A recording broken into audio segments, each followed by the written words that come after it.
My name is Mike Kirklin. My son Lance Kirklin was shot at Columbine.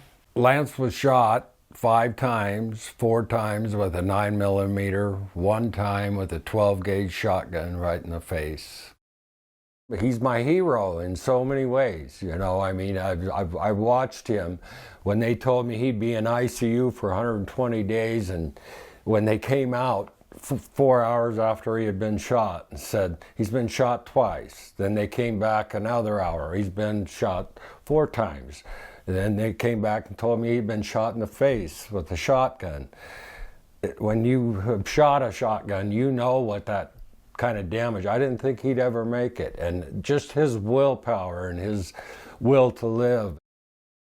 20 years later, here we are, and it's changed my world completely because of the way that I react when there's a shooting on television.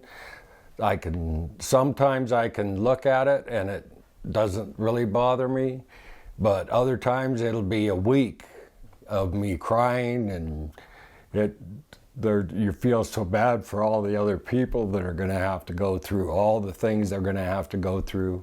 I was so fortunate my son lived, but it affects you more than you think it's going to.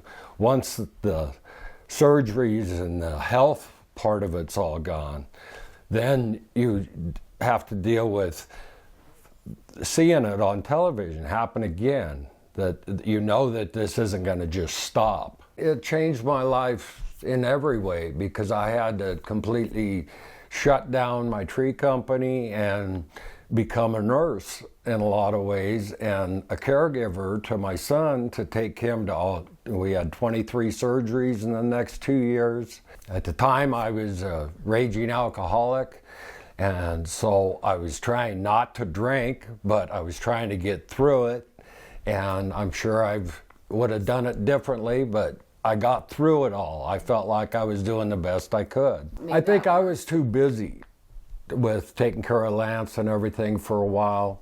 After Lance was healthy and moved out, then definitely I think my alcoholism got worse. I had every reason in the world to drink. I had my other 16-year-old son 5.5 months before Columbine commit suicide. I feel like that it just felt like everything that could have gone wrong in my life did. It hurts. All of this stuff hurts. So you want to get away from it. There isn't walking away from it. You can't do that.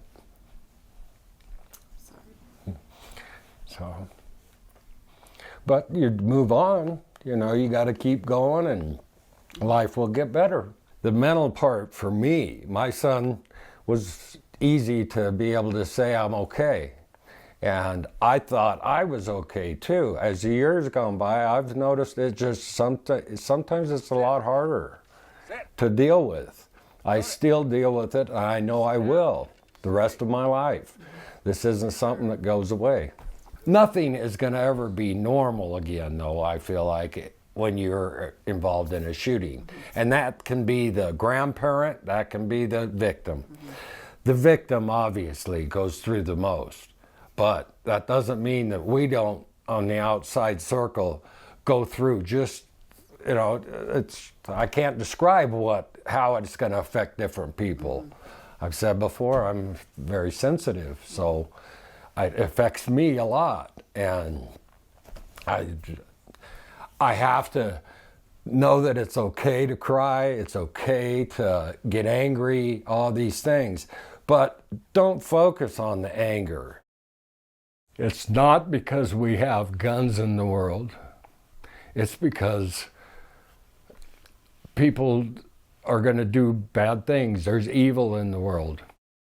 I'm not working now, and I thought that I just thought that I would be farther ahead, I guess. I couldn't be more content in my life. I am so very blessed to have Stacy in my life and to be where I'm at. To be sober and to enjoy life again. I can do that.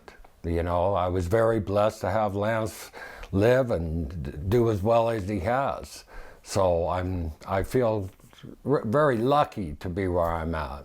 I'd just like us to kind of get back to a normal and to be able to watch games together, to go hunting together, to do things like that. And that's what I'd like, to have a family reunion and to have my son and my daughter and their kids and all of us to have Christmas and Thanksgiving. Come here. Sit. I'm not going to ever heal. That wound is going to always be a little open for me. I mean, it's going to always bother me that my son got shot.